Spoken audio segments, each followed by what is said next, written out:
Can the inconsistent Liverpool pull off magic this week? Is Arsenal destined for Premier League glory? And what other surprises will the MLS throw at us this week? We will cover all this and more. Grab your scarves. We start right now.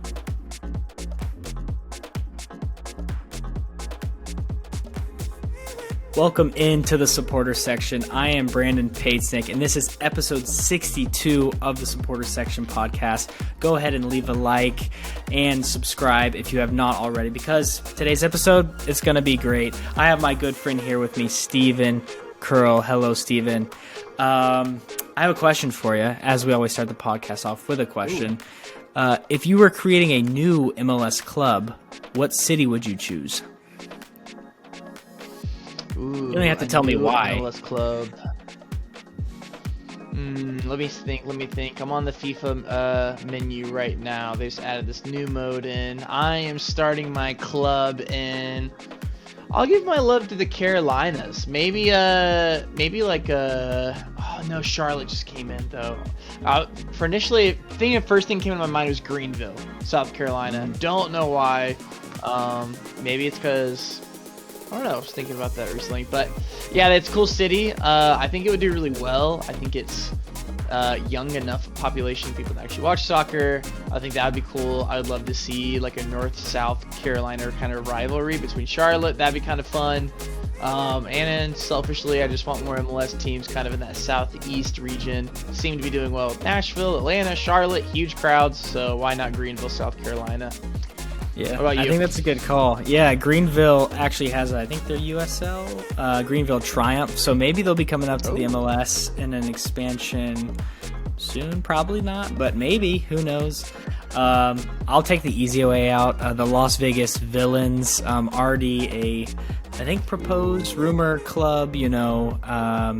Being an Aston Villa fan, it'd be cool to have the same owners own a team in the U.S. In Las Vegas, they probably need a team, right? I know they have a good team out there already, but that's probably where I'd plan one. Okay, thanks for amusing me there. We're going to jump into our first segment of the day, and it is the Golden Scarf. The Golden Scarf goes to the person, team, thing, or whatever we thought deserved some praise from the previous week. Steven, the new boys. Yeah, new kids on the block, St. Louis City SC. Say that 3 times fast. They are the only, let me repeat, the only MLS team with a perfect record to start out the season. 3 wins, 9 points out of their first 3 games. No one in the league has done that, and they were picked to win the Wooden Spoon by most soccer pundits. If you don't know what that is, that's last in the league. MLS power rankings go into the season. They were ranked last. They have won their first 3 games. It's early, but this is a big deal because it's their first year in the league. They are 9 points in 3 games, ladies and gentlemen, and just dispatched MLS royalty in the Portland Timbers. That is no small feat. So, time to start taking this team seriously. Yeah, congratulations, St. Louis City SC. They had their first home game. Not this past weekend, but like a week before. But electric atmosphere, it looks like. They got support around the team. They look pretty good. Yeah, they really do. They have a lot going for them. I wonder if that's the best start in an expansion team ever? Probably, right? Like, it has to be. Maybe not. But 3 wins out of a team that no one really expected to do that, that's absolutely amazing. I think they go back home this week too, probably hoping to carry on that perfect record. I'm giving my golden scarf to a team as well, but it's our home team, Atlanta United. Top of the East at the moment. They're reeling me back in again, Steve. Almada with 2 goals, 2 assists in 3 games. Starting his MVP campaign off very strongly. You know, I'm just trying to enjoy this guy before he goes probably in the summer to Europe. But Atlanta United, they just, even when you feel like they're going to suck and you don't want to like them and all of this, they just reel you back in. You're not hearing anything from the coach. It's all about the players. Caleb Wiley, the 18-year-old, was in the team of the week. He was player of the week. Like, what in the world is going on in Atlanta? I don't know, but it makes me feel good, and I'm back in it. Yeah, I'm right there with you, honestly. I think Caleb Wiley had, yeah, 2 goals and an assist, dominated Charlotte. I'm I'm fully locked in. I want to win a trophy this year, so I'm ready to be hurt. Yeah. I think Atlanta United has a good chance to win a trophy. But moving into our second segment, a team that will probably never win a Champions League trophy, at least probably while we're alive, which is such a weird thing to say, is PSG. They seem allergic to this tournament, and they go out in the second leg against Bayern last week and lose 2-0, losing 3-0 on aggregate. Anything from this game? I know in the 38th minute, Jan Sommer, the Swiss keeper for Bayern, gave the ball away in his own box. Terrible giveaway. I mean, this was a certain goal, to be honest. Shot headed towards the net, and like a superhero, Deus Ex Machina type, like savior thing, Mateus Delict comes out of nowhere and clears the ball off the line, keeping the game level in the first half. And really, that was like the only chance. I want to pause right here and ask you, could this summer signing of Delict be the difference for Bayern in the Champions League this year? I mean, definitely a difference maker. I mean, you look at this guy who was thought to be the. I don't think I'm over exaggerating. When he made his move away from Ajax, he was rated one of the best defenders in the world, and definitely had that expectation after that move away from Ajax of the player we thought he was going to be. He was going to make that jump from promising young player to top crop Van Dyke status elite defender. This is who you're going to be getting when you sign this guy. So struggled at Juventus a little bit, but seems to be coming alive in a low pressure situation at Bayern. To be honest, he's not this huge signing that he was a big signing that they brought in, but not a ton of pressure on this guy. He even talked about that as well. But yes, difference maker is saving you goals as a defender. So doing that for Bayern in a huge game against PSG. Yeah, that's Bayern. It's just Bayern. He's a cog in that well-oiled machine. To be real, it's him this game. It'll be somebody else next game. It'll be Choupo-Moting with a banger in this next game. Who knows? So this whole team they just know how to win, and they bring the best out of the players that they have around them. Yeah, they are really good. I think he will be one to highlight. But you're right. I'll have a question later about their players on their team because it's really funny what they did in this game. But second half comes, and Bayern score a goal sort of early, but it's taken off for offsides. Verratti, a player that rarely makes mistakes for PSG, has a massive blunder that basically gives the game away. Turns the ball over on the edge of his box. Thomas Muller, the space interpreter, passes the ball to Goretzka, who then passes it to Choupo-Moting for an easy tap-in. 1-0, 2-0 on aggregate. Sergio Ramos does get two chances, two pretty good ones actually, in the second half after that goal. But none of them find their way into the back of the net. One is saved by Sommer, who makes up for his early mistake. Beautiful save, actually. You should go back and watch it.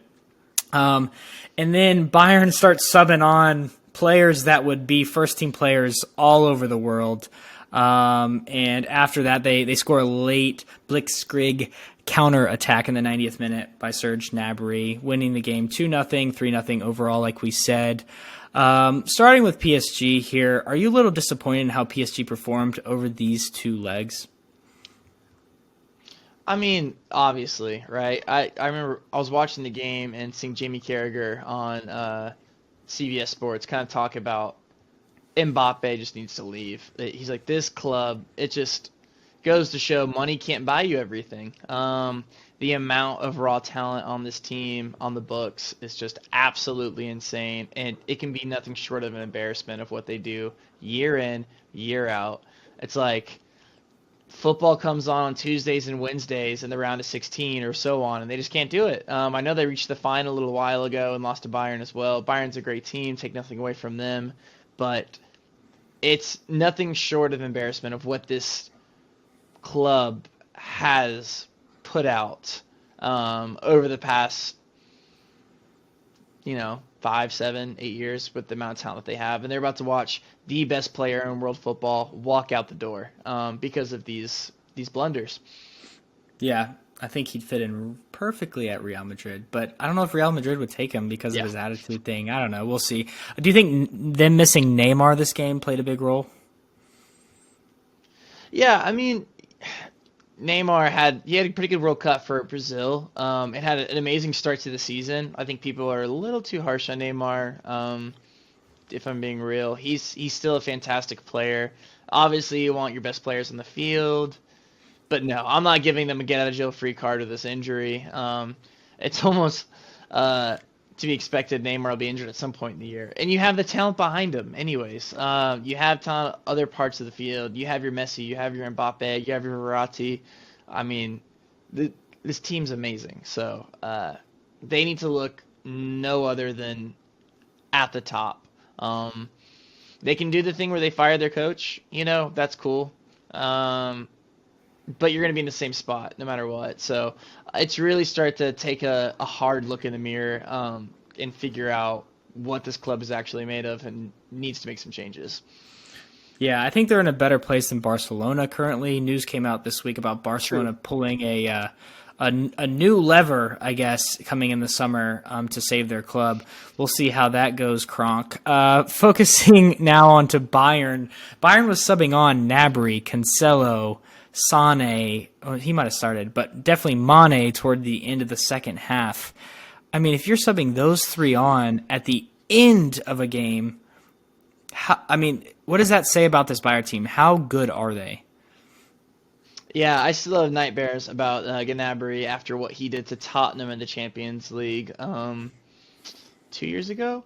I think he scored 4 goals against us. Anyways, yeah, this team's insane. They are so freaking good. Going out getting Cancelo on a loan from winning multiple Premier Leagues. Cancelo coming into your team, he's going to make you better. Leroy Sané as well. This team's good, man. Bayern kind of gives me this persona if I'm a player. It's a no drama club where you can just go and win and succeed. And they're not without their problems every once in a while with, Thomas Muller even having some issues with the head coach a little while ago. But all in all, it's it's the egoless club is kind of how I view Bayern Munich. That shuts up and just wins trophies. So it's an appeal to players to go there. Not getting regular playing time, you're a world class player. Yeah, I'll go play for Bayern Munich to go win. So Harry Kane, I hope you're not watching this, but yeah, it's just kind of what we've come to expect out of this team. Yeah, this Bayern team's shaping up to be really good in the Champions League. Moving on to now your team, Tottenham, losing the first leg 1-0. We were expecting a bounce back from the guys. I think you were as well. Hopefully, maybe they're your club. But the second leg ended 0-0. Can you believe that? Yes, I can believe it. And Cole not being here, we're just going doom and gloom, Tottenham fans. No, this was Antonio Conte's first game back in charge after recovering from his gallbladder surgery. And it was just, yeah, it's just been uninspiring. I don't think I could have seen Tottenham play more boring football than what I saw under Jose Mourinho, but I think I've reached it with Antonio Conte, which is pretty sad. With the likes of you see Richarlison in the World Cup. Granted, the Brazilian national team is not Tottenham Hotspur, so I get it. But just the way nobody, there's just no creativity. It's just Harry Kane dropping back and trying to do something. Heung-min Son looks like a shell of himself. Kulusevski hasn't been on it for a while, if I'm being real. Midfield's fine. Defense is bad. Romero just keeps getting red cards and hurting this team. So he gets sent off in the game, gets a red card, and chasing the game. And this is an epitome of Antonio Conte football, in case you haven't been watching Tottenham. Chasing a Champions League tie in the 83rd minute.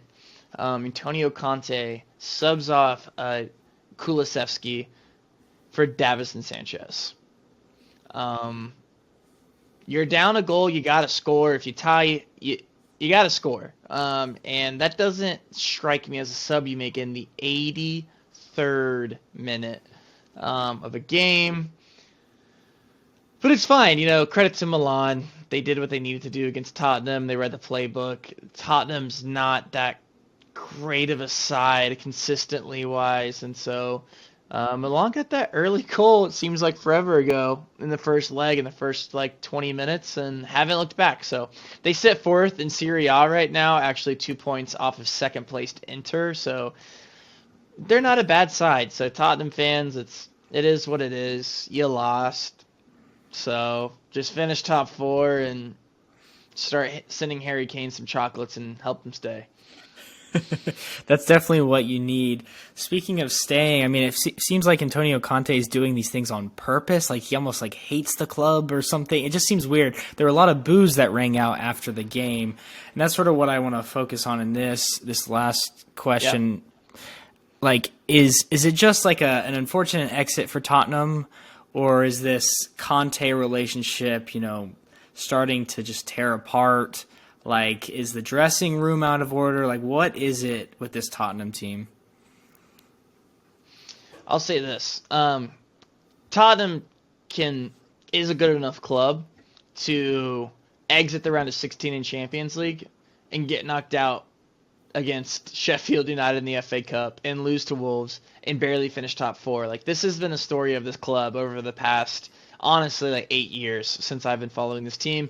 And we don't need a manager saying that I don't have money to spend or I need 6 windows. It's getting old for Tottenham fans. We're tired of these top class managers coming in and giving us mediocre results that we can have under other managers. We don't need these big wig guys to come in and tell us that we're not good enough to compete with the best of the best. We don't want to hear it. We've been to a Champions League final. We spent all the money for Conte, even though he doesn't like to think that. So, long story short, I would say the camp is probably split right now 50-50 on Tottenham fans of wanting Conte out of the club and wanting him to stay. Because at this point, what is he really here for? Is he going to stay all next season? Probably not. And finish top four and get him out. I'm in that kind of side. I like Conte. I know he's a great manager and everything, but apathy sets in and you're kind of okay, do I want my manager just complaining all the time? I want to see some inspiring football and give me some goals at least. The side under Pochettino is exciting, and we were getting the same results if I'm being real, except we got to a Champions League final. So, I think it's time for a change. I'm not crying out for it. Situations could be worse. Conte's still a great coach, so it's really going to be up to the board and how bad this fan reaction starts to get.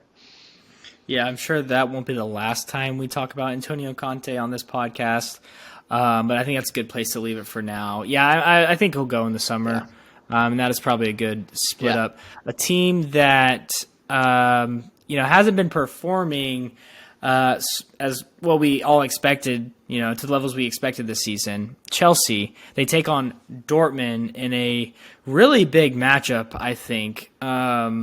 I was saying that Graham Potter could get the sack just after this game if they don't advance. But at the same time, this Chelsea team is built for Champions League. They have the roster. It's deep. It's full. It's whatever you want to call it. But they come up against the Yellow Wall, who was on an 11-game win streak. Steve, tell me about this. Did you watch this game at all? First half, and then I just watched the highlights, yeah. Yeah. Well, the 11-game win streak comes to an end. Chelsea wins 2-0, to spoil it for you. On aggregate, they win 2-1. And then there's a little bit of VAR controversy, I would say, but I don't know. Chelsea was at it from the jump, however. Havertz had 2 really good chances within the first 30 minutes, hitting the post on one, but not scoring. After that, Chelsea had more chances, but couldn't score. Until Sterling's, I don't know if you saw this goal, he whiffed the ball. He gets it plucked from him, but it bounces off of him, and then right in front of him, and then he scores the goal. It was a terrible goal, to be honest. But sometimes you need terrible goals. And that happened in the 44th minute, right before half. A perfect time to score the first goal of the game. Sterling, he's a weird player, from the highs of Man City going to Chelsea and him not performing super well, but the team also not. It's like, what do you really make of him? I'm not entirely sure. But the second half comes and there's a handball penalty given by VAR, and honestly, rightly so. I'm glad they gave it. Havertz steps up and hits it off the post. No goal, but not so fast. VAR had something to say about the penalty. I guess there was some encroachment, and there was, and the penalty was to be retaken. But this is where the controversy is. I'm looking at the picture right now, and you should pull it up because it's really, really interesting. As Kai Havertz goes to take the first penalty, there are 9 players, I count, in the box. I think it's absolute garbage refereeing. I'll just get that out there. But 9 players technically infringing on the penalty, and 4 of them are Chelsea players. And by my view, from what I can see, the closest to the penalty spot is, in fact, a Chelsea player.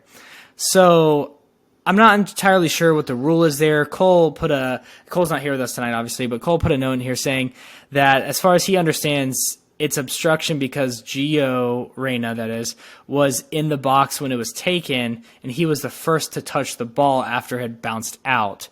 So maybe that's the rule, but I feel like that's a weird rule to have.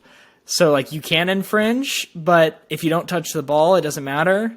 But if you're unlucky and it bounces off to you, then you get to retake a shot that's, an XG of 8 or 0.8 or whatever it is, 0.9, something crazy. So I don't fully understand it, but I don't think we really need to sit on it that much longer, so I'm not going to ask you about it, Steve. Kai Havertz, of course, buries the second chance he gets. And then, the rest of the game, Dortmund did have some good chances, but other than that, it was Pulisic got some minutes, which was surprising. Nice to see him on the field again. Maybe he can play a role in their hunt for Champions League glory. But Steve, now that Chelsea has moved into the quarterfinals and have won 3 games in a row in all competitions, can we say that they have a decent chance at a Champions League run? Sure. I think you're a fool if I just got done talking about real quick how Tottenham's in a Champions League final. And if that's not the epitome of a team that can just find games, get results, and end up in a position to win the most prestigious club tournament, then I don't know what it is, right? So Chelsea has the talent, like we've been saying. It kind of almost feels like different seasons almost. Premier League Chelsea, Champions League Chelsea. All of these players will see the UEFA badge down on their shoulder and say, okay, this is a different. I'm not worrying about that loss that we just had domestically. So, they're settling in. 3 wins. That's good for them. Again, they have the talent for it. What do we say? You got to give Potter more time. So hopefully I won't say hopefully because I don't like Chelsea, but Chelsea fans will say hopefully this is the time that is finally proving into results. And sure, Graham Potter, you went out and bought this coach for a reason. You have the amazing talent you do for a reason. Get a little bit of strokes of luck your way, a little bit of encroachment from the most famous U.S. soccer player right now, Gio Reyna, and you end up winning Champions League and advancing. So sure, whoever they play next, we'll see. I mean, they could get a favorable draw. I don't know who they're going to go up against, but better watch out. Chelsea can. You blink once, and Chelsea will be in the semifinal for the Champions League. That's just how it goes. That's how it goes in soccer tournament play. And watch out, this team's good, and they won the Champions League 2 years ago, right? Last year. Yeah. But anyways, 2 years ago. But yeah, so they have the talent for it. So Chelsea fans should finally have a reason to get pretty excited about watching their team. Yeah, I think so too. They're definitely scary if they can start putting things together and look like a coherent unit. Moving on to this week's set of games, our little preview, Man City takes on Leipzig. As you remember in the first game, Leipzig and Man City tied 1-1. Man City's goal came from a turnover, pass through to Mahrez, and he just slots it away. Good goal. but created off of a bad turnover from the defense. Leipzig's, I believe, came from a corner by Gvardiol, the Croatian defender, header that headed into the goal. And honestly, it was a pretty fair matchup. I went back and watched the highlights again. Really, really good game. Steve, did you have anything you wanted to say about this game? Yeah, previewing the game, I think it's going to be a good game. I think Manchester City, you think of elite, best teams in the world, but Leipzig is just sound, fundamental. I feel like classic German football going into this game, that they're not going to be. I know you just mentioned how that Man City got their goal on the giveaway and Mara slots it by, but it's kind of fool me once. I think this team plays very sound football, and they're going to be hard to break down. Man City actually have a pretty tough task ahead of them. Yeah, I think so as well. Ahead of this crucial tie, though, Pep Guardiola did come out and criticize the Premier League assist leader, Kevin De Bruyne, who has 12 assists, by the way, saying he needs to do the simple things well. Sort of weird, but De Bruyne has been a replacement for 3 of City's past 7 Premier League games. In October, Guardiola also criticized him, quote, "He is not playing at his top level." He also then said, quote, "His dynamic movements are not perfect. He knows. I spoke to him," end quote. Really interesting to be pulling shots, it seems like, at your best player. Maybe it's just honesty, and maybe De Bruyne sort of thrives off that. De Bruyne does have 3 assists and 4 Champions League ties this season. Is this just a manager trying to get the best out of his star player, Steve? Yeah, it's super weird, to be honest. And De Bruyne actually came out and responded. And it's weird because all this is happening publicly right now. De Bruyne actually came out and responded and was like, yeah, like, I score goals and I get a lot of assists. Like, and he even responded to a reporter kind of talking about him getting quote unquote older. He's like, I'm not an old man. Like, it's really weird. De Bruyne is literally still Manchester City. He's one of his best players. And then Pep Guardiola is like, I don't think he's using him as a scapegoat to their issues that they have. And again, they're second in the Premier League and they have a potential to advance in the Champions League. So it's not even like Manchester City is like struggling. It's just really weird. Again, like De Bruyne has 12 assists in the Premier League. I think second has like 9 or 8. But anyways, it's weird. Hopefully it'll fire him up. He didn't play in the first leg of this Champions League tie. He will be, I'm assuming, in the lineup when this episode airs tomorrow, but today. But yeah, I think De Bruyne is professional. He's not gonna let it bother him, but it's just a little weird. It's something to monitor because we've never really seen De Bruyne getting criticized, especially when he's just getting involved in every goal, even for Man City. He even brought up real quick, like, I have the most assists in the Premier League, and I haven't played in like 4 or 5 games. So weird. Yeah. It is sort of weird there, but maybe it'll fire him up. I'm expecting probably a De Bruyne masterclass, at least 1 assist, probably a goal as well. He can take over games from the midfield, and when you have a player like that, I honestly think he's probably the best midfielder in the world. When you have a player like that, it's a scary weapon to have, especially if he's mad and has a point to prove. Leipzig, watch out. I think it might be another masterclass from Pep Guardiola there, but I guess we'll see. Yeah, I think it's a really interesting tie. Leipzig, like I said, looked really good in the first leg. They're going away to Man City for this leg. They need to not concede. I think if they don't concede in the first half, they're in really, really good hands. If they concede a first half goal, even though Man City has let in goals, like Man City has struggled to score a lot of goals in games this year. If it's not coming through Haaland, they sort of struggle to score like 3 goals a game. So, and that's sort of what happened in the first leg, if you remember. Man City goes up 1-0, and sort of Leipzig get back into it. They grow into the game with a lot of confidence. They score their headed goal. They walk into the second leg tied 1-1. It's going to be an interesting draw. I'll probably be watching, hopefully. I have a busy week at work. Who knows? I might be watching it. The next game we're going to talk about is Real Madrid-Liverpool. I'm not sure if there's much to talk about in this one. The first leg, you remember, was Liverpool 2, Real Madrid 5. Nunez and Salah scored 2 goals early in the first 15 minutes for Liverpool, but after that, it was all Real Madrid. Vinny Jr. with a brace, Benzema with a brace, and Militao with a goal, tallying up to that 5 number. Steve, I'm just going to keep it simple. We know what Liverpool has to do here. We know what Real Madrid has to do to give it up.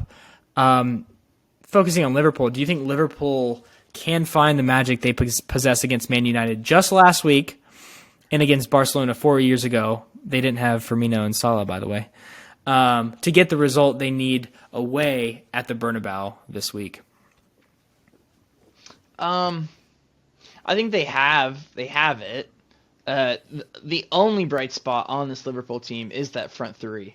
Now, if they woke up and are, by the time the game starts, are they out of bed? That depends. If they're all firing at a time, we saw what they did to Manchester United, which is no Real Madrid, to be fair. But all front three having a brace, them linking up well. I've been singing their praises the majority of the season, how they can link up, and so I will say if it's not Liverpool like foot on the gas from the very get go, I mean no, I think Real Madrid will be advancing in this tie pretty comfortably, but I'm never gonna say that no one has a chance.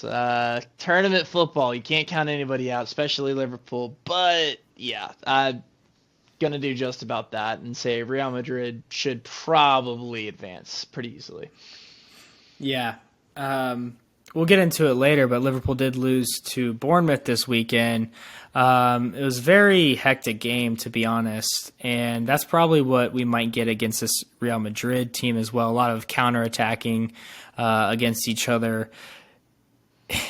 The only way I see Liverpool getting through is if they give up 0 goals. They can't let up any goals, really. Yeah.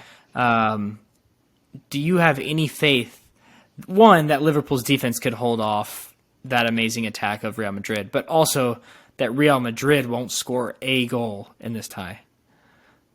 Yeah, I mean, the only silver lining to that would be maybe Real Madrid comes out just overconfident, being up in the tie already after scoring a ton of goals, and so maybe they're just trying to play sound football and just advance, and then oh no, Salah just scored, and oh shit, there goes Nunes, and so maybe, but that would be it. Honestly,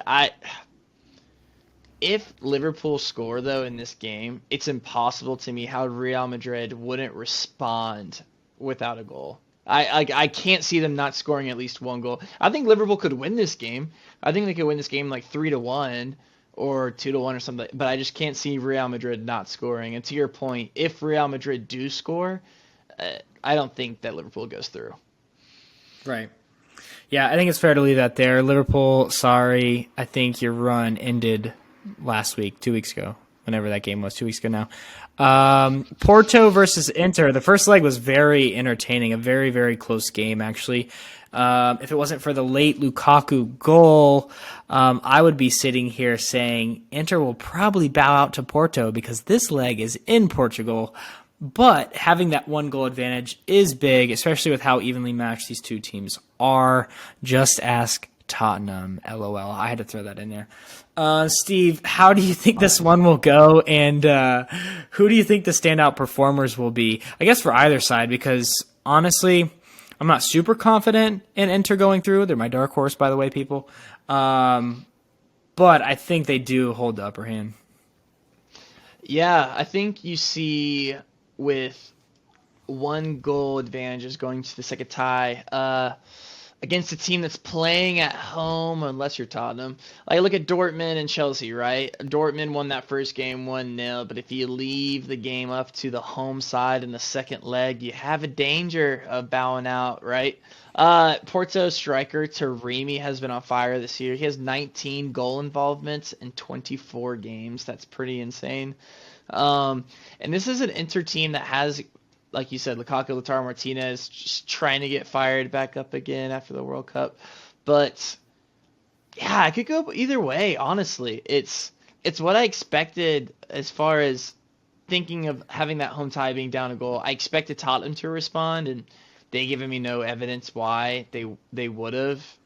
So that's shame on me. But Porto is a different team.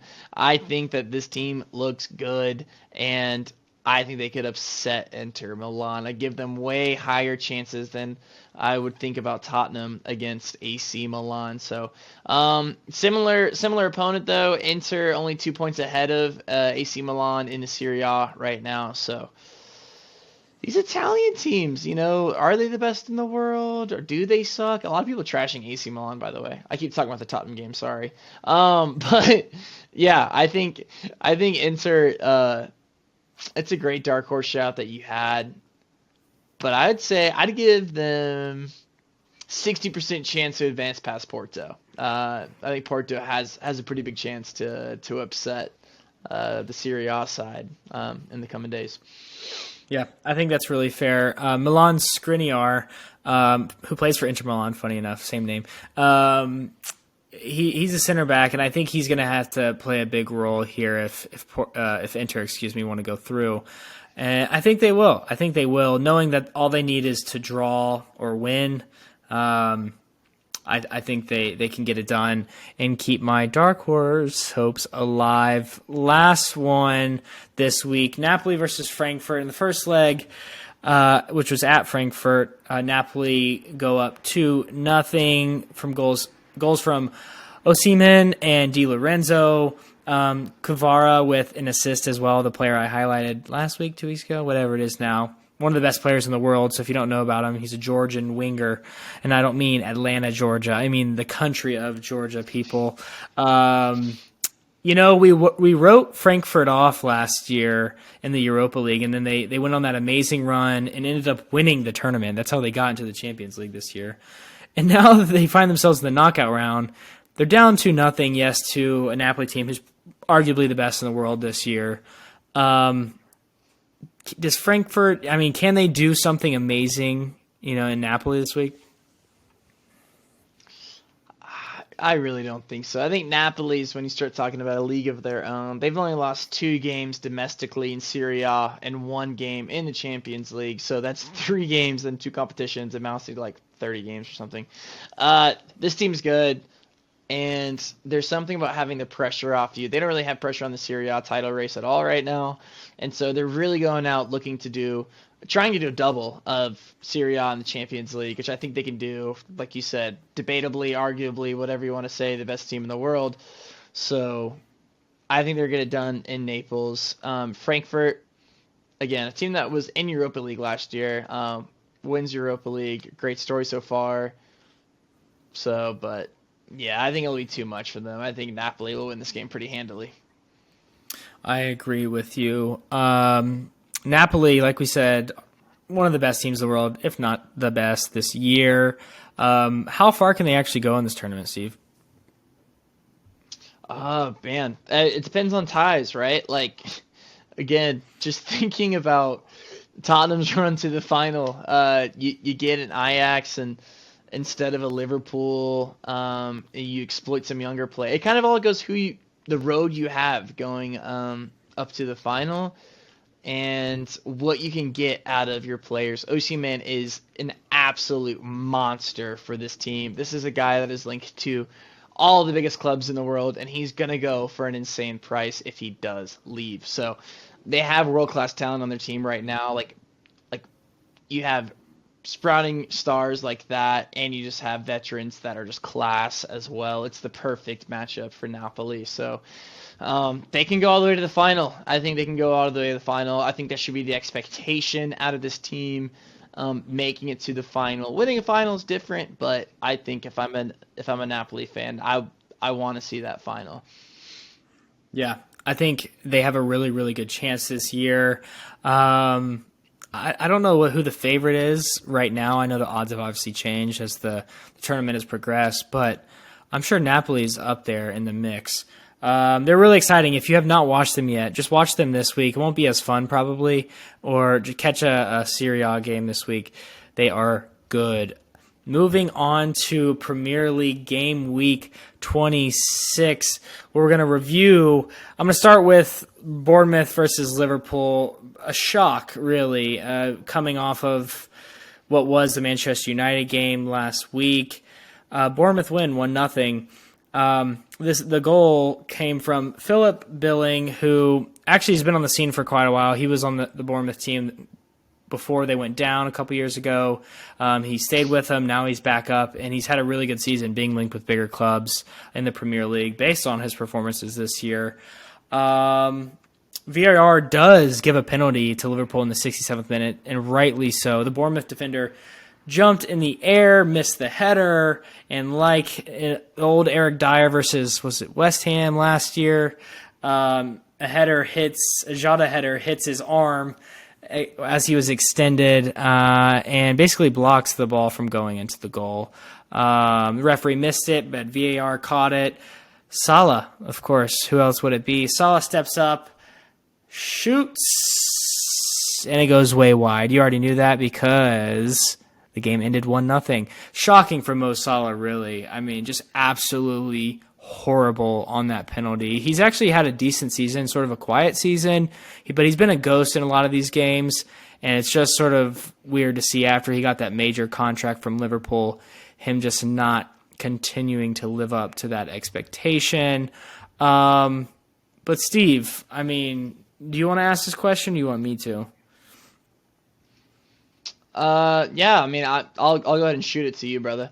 Yeah, for Bournemouth, this is a massive result for Bournemouth, right? This is a team at the bottom of the table. Not to mention revenge after they got absolutely thrashed by Liverpool, 9-0 on the first half of the season.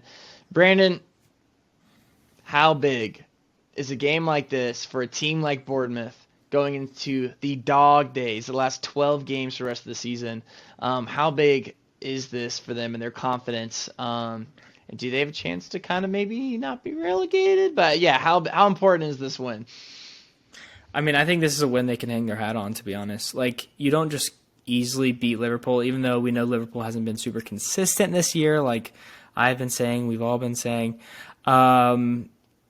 This is still a big win. It was at home, so you have the backing of your fans. You know you can beat big teams, and that's what you should be expecting. I think all the way 20th through probably 12th, that's probably the cutoff.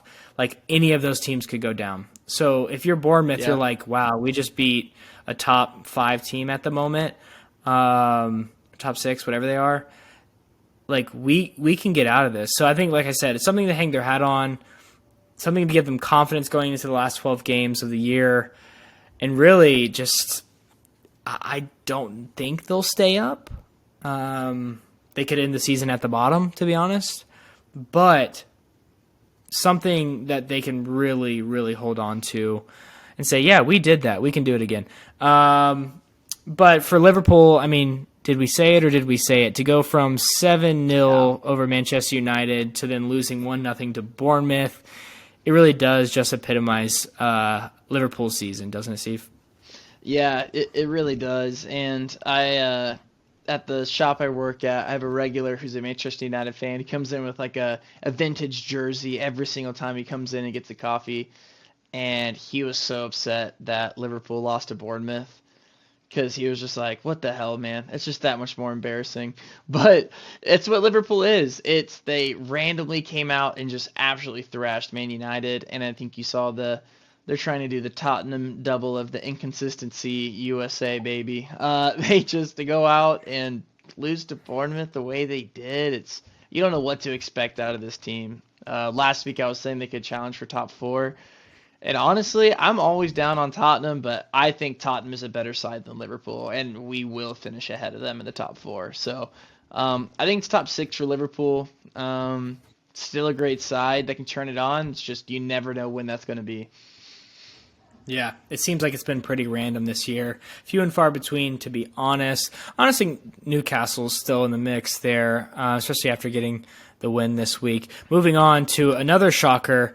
Manchester United in the middle of the week had a really big game. I think they won 4-0, was it? But then they come to the Premier League and draw 0-0 with the bottom dwellers, Southampton. Really, really weird. There was a red card in the game from Casemiro.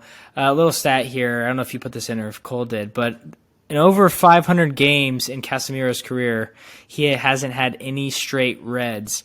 That was previously before joining the Premier League. Now he has already 2 reds in just a season with Manchester United. Steve, is this a coincidence? Um, yeah, I mean, I don't know what it's Cole's the one that put it in there. I don't know what this little tin foil hat is alluding to, but I think there's inconsistencies like we talk about all the time in the Premier League when it comes to whether it be VAR or red cards, honestly, as well. So I do think for some reason Casemiro has like this Sergio Ramos kind of like reputation. I feel like you're like, oh yeah, well it's Casemiro. He's a defensive midfielder. Yeah, he fouls people. That's what he does. And so I don't know if that has come anything to play with it of these red cards. I think it's pretty harsh to be real, given the inconsistencies around the league of other players that probably should have been booked on reds like Fabinho. But it's just weird. I think it's coincidence. I don't think there's a big ruse or anything. Man United fans will disagree, I know, but it's unfortunate. I think Casemiro has been absolute class for Man United. So, in a game where the last person you want to get out the field is him, it's hard. It's hard to take. Yeah, I think he's probably been their best player this year, other than the resurgence of Rashford. Yeah, the first red he got, if you remember, I think he put his hands around another player's neck or their collar or something, which Yeah. questionable red. I remember people, Manchester United fans especially, didn't like that red card, but you can see it being given. This one was not the worst tackle ever, and it's not like his leg was super, super high, but he sort of goes in for the ball, and it slips over the ball, and his cleat lands into the opposing player's leg. Yeah, maybe a tough red and probably doesn't get given in a different game, especially maybe if it's a different player, for example. Yes. But he does get it. I don't think there's anything behind it, though. But yeah, 2 red cards for Casemiro this year, sort of weird. Big point for Southampton, though. What do you think they can do going forward with this point? Anything? Yeah, I mean, like you touched on earlier, I mean, we talked about Bournemouth. Bournemouth is in the relegation zone right now, but they're also level on points with Leicester City and West Ham right now, who's 2 spots ahead of them in safety. This bottom half of the table is so tight. So when it comes to Southampton, they're on 22 points, but one win puts them in 15th right now, let's just say. So it's you just don't know. I still think they're alive. They've had 2 wins in their past 5, so I won't say they're in good form by any means, but they're getting points. It's not all doom and gloom for the Saints. So they just got to be capitalizing on their next matches coming up, which I believe they have 2 games this week. They have one against Brentford, I believe is a makeup game, and then they also have another game against Tottenham. So they could have 4 points by the end of the week. Who knows? Or they could lose both those games. As a Tottenham fan, again, like I got no clue. We could batter them 4-0 or we could lose 2-0, honestly. So, yeah, keep your head up, Southampton. You're still in this. The players, I know, believe that. So, I'm not making any bets on who's going down yet. Yeah, we did make bets in an earlier episode, so go back and check that. I think it was probably episode, I don't know, 40 something, maybe 50, somewhere in there. Something like that. But I'm sure we'll be bringing them up towards the end of the season. Don't you worry. Speaking of Leicester, Leicester did lose to Chelsea this weekend, 1-3. Like we said earlier, Chelsea survived in the Champions League, and now they're making a little headway in the Premier League, winning 2 in a row in the league. Chilwell, Havertz, and Kovacic scoring Chelsea's goals to get their 3rd win in a row in all competitions. Like I said, 2nd in the Premier League. You think Chelsea's starting to settle in? Yeah, I do think they're starting to settle in, and they have Everton at the weekend domestically in the Premier League. So they're starting to hit this run of games where better watch out. Could be 4 in a row in all competitions. And so that's something to build off of. So I don't think it's anything to talk about in regards to how they're going to finish this year. I'm not even giving them top 6, but you want to end on an encouraging note, and I think they're doing that. I think they would much rather make that run in the Champions League and just finish in a respectable place in the Premier League. Because hey, guess what? If you're in the Champions League, no one cares where you really finish on the table in England. So Yeah, it could be really weird for them finishing 10th or ninth or something crazy and winning a Champions League. Um, who knows? It might happen, it might not. But yeah, they do look a little better. They're scoring goals now, which is great for them. Yeah. Around the league, Man City did beat Crystal Palace thanks to a Haaland penalty. He missed a sitter that game, makes up for it with the penalty. They win 1-0. Newcastle, like we said, after a slight dip of form, decided to switch up their lineup, and it worked. Isaac started, or Isaac, not sure how you pronounce it, but he scored, and Miggy Almiron, our guy, actually took the bench this game, did not start, comes on as a substitute, and does score. I think taking him to 10 goals this year or something crazy. I think he's their leading goal scorer, which is so weird. Newcastle finally get their win 2-1 against Wolves. Arsenal scored 3 in the first half against Fulham, and it did end that way, 3-0 to the Gunners. And Leeds, this is probably my favorite game of the weekend. It was really entertaining. Leeds had a response for every Brighton goal, but only walked away with a point with a 2-2 draw. Moving on to this week's games, we'll quickly go through them. We're only going to highlight 2 because there's some FA Cup matches that we'll talk about in a minute. But Chelsea does face Everton this week. Chelsea's in 10th on 37 points. Everton's in 15th in safety on 25 points. Since 2016, Chelsea has won 6 of the matchups. There have been 4 draws, and Everton have won 4 of these matchups. In the last 3, it's been a Chelsea win, an Everton win, and a draw. So again, seemingly pretty even over the last, 9 years, or what is that, 6 years, 8 years, whatever it is. In recent form, they also share the same recent form, basically. Chelsea's 2 wins in a row, like we said, a loss, and a draw. Everton, win, draw, loss, win, so same record. Chelsea has scored 6 goals in their last 3 games. Whoa, that's crazy. If you said that a couple weeks ago, we'd be like, what the heck? While also only conceding 1. So their defense is looking a little tighter, it seems. But they better hope they can keep that up because Dyche and the Toffees are looking for a 1-0 grinder this week. What are your thoughts on this matchup? Yeah, I'm going to say that Everton coming off that win against Brentford, a team that I highlighted last week on the pod, saying that they hadn't lost in 12 games. Everton told me to shut up and took care of the Bees 1-0. And just like you said, Dyche is looking for that 1-0 grinder, and that's just kind of his MO, and I think he can get it against Chelsea. Yeah, for some reason, I want to take Everton in this game. I know Chelsea's been playing like we've been talking about in good form, and I'll take Everton, and a draw is an Everton win. Like that's the point where we're at in the season, and so I think it'll be very difficult to break down this Everton team. I believe the game is at Goodison Park. I'm pretty sure. No, it is at Stamford Chelsea. Bridge. Yes, so it's at Chelsea, so that'll be a little bit different, but I don't know. It's very different when a team is in the middle of the table, kind of like not really playing for anything, and you have a team playing against relegation. So I think that Everton is still going to be able to get a result of a point, but it's going to be a good one. So I'm excited to see. Maybe McNeil can get back on their score sheet for Everton. Maybe it's a 0-0 snooze fest.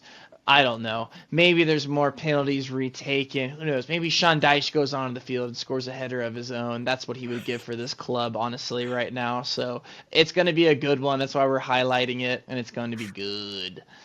It's going to be good. Yeah, I think a draw would be actually a pretty fair shout there with what you just laid out. Everton, they can do it. They can upset just about anybody, and I think it's all thanks to Sean Dyche. Definitely watch that one this weekend if you can. The other one we're going to highlight is Arsenal, who's obviously in first on 66 points. They're taking on Crystal Palace, who's in 12th on 27 points.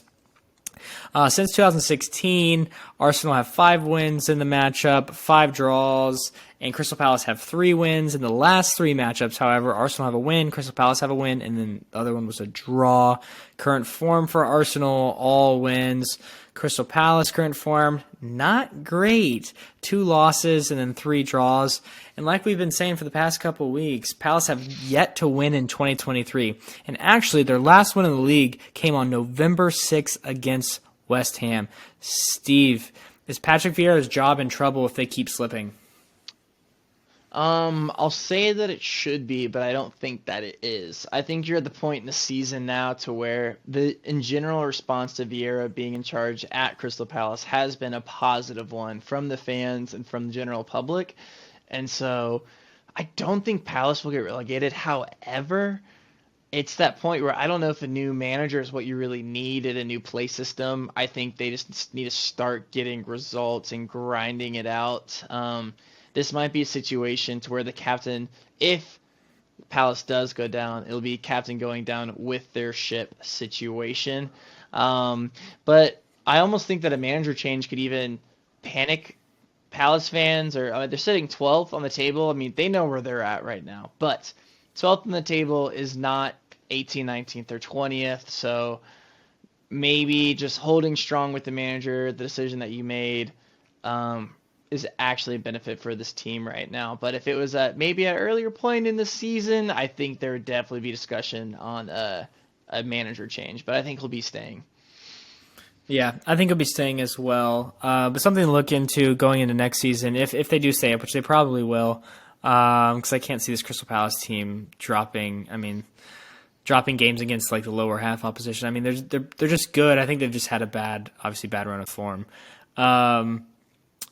Yeah, but it's also really hard to see Arsenal losing this one at home. I think Crystal Palace does have a chance, but Arsenal's just so good. With Man City not playing this weekend, Arsenal could push the gap up top to 8 points. That is a lot of points. Surely Arteta won't let them lose this game, right? Yeah, no, I feel like I've been high on Arsenal the entire year, since the very beginning. I just kept saying this team's really good, and really good teams are hard to beat. So I think on their worst day they lose to, they draw against Palace. This team has so much talent. Yeah, I'm not gonna say too much other than that. I don't think Arsenal will lose this game.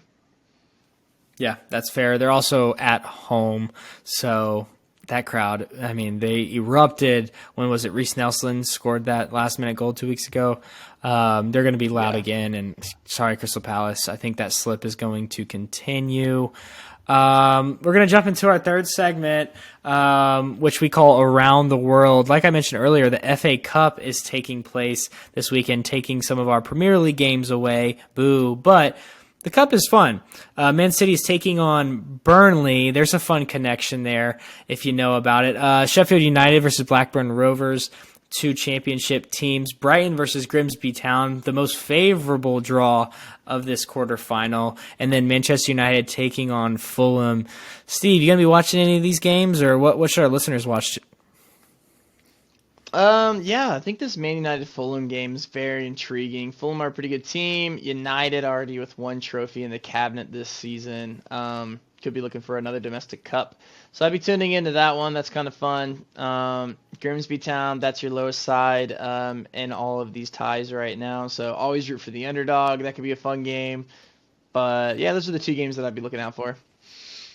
Yeah, and also the Man City connection, by the way, if you didn't know. I realized I just glanced over that.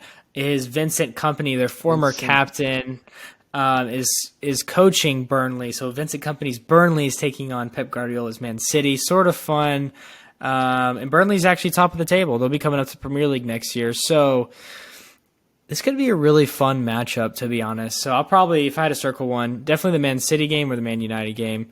Moving on quickly, though, you want to cover the CONCACAF Champions League because we totally skipped over it last week.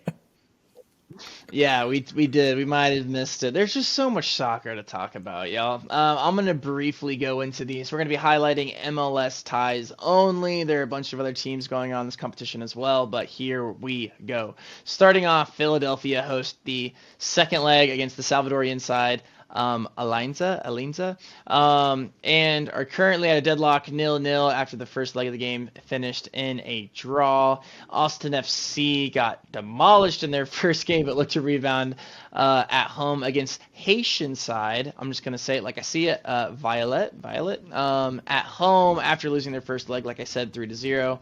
On the flip side, MLS team that is doing the dirty against the opposition, we highlight the Vancouver Whitecaps. scored 5 goals against Honduran side Real España. So that was pretty impressive. Look for them to continue the magic going in their second leg. And then moving into the smallest club in the MLS, Orlando City is going to host arguably the most popular Liga MX team, Tigres. This is going to be the game that you need to watch, if I could recommend one. They're hosting Tigres, deadlock 0-0 after the first leg. This is going to be a great game. Tigres has won countless titles in Mexico, so it's going to be a good game. LAFC is going to round it out with our MLS teams in CONCACAF Champions Leagues right now. They're looking to keep things rolling after taking the first leg against Costa Rican side. Alajuelense, I think I said that right. They won the first leg 3-0. LAFC looks like they just can't stop scoring for fun, and they are having a lot of fun right now. So I look for more of the same in that second leg.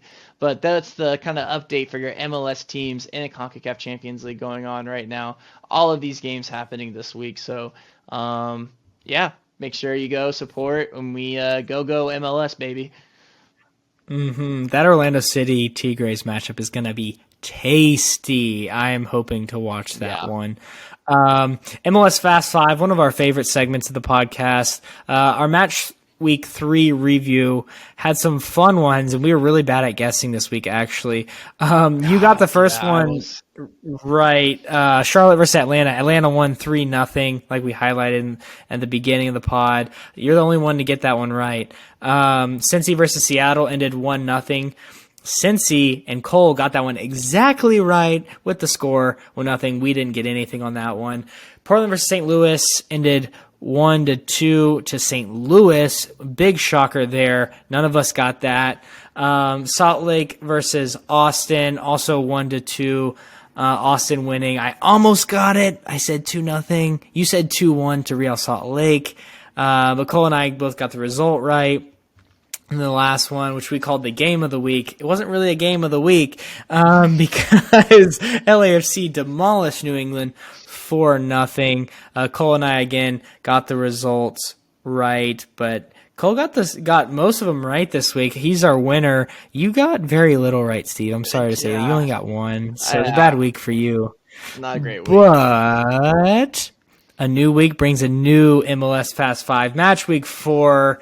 Let's start it off. Seattle versus LAFC. Who do you got? Yeah, you know what? I am thinking about it right now. I'm going to change what I actually had written down before we recorded. I'm going to go 3-1 LAFC. I think they're going to continue their hot streak.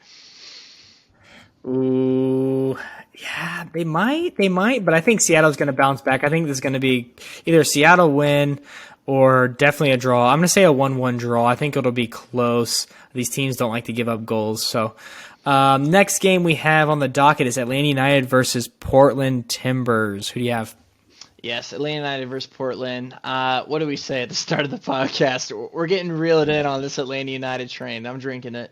I got Atlanta United winning 2-1 versus Portland. I think they look very good. Still yet to see Yakumakis really have an impact or a start in this team, and so I think we're only going to get better. So hopefully it's a 2-1 win for Atlanta United.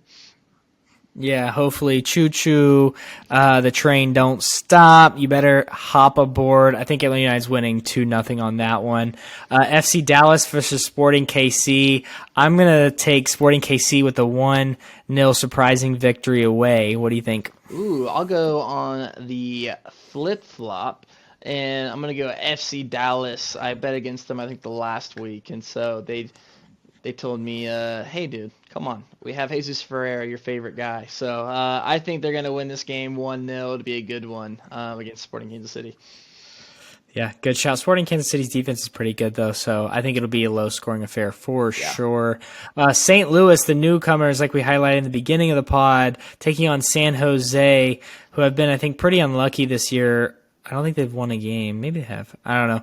I have a 1-1 draw here. Still a great result for St. Louis at home, but I don't think they'll keep the win streak going. What do you think?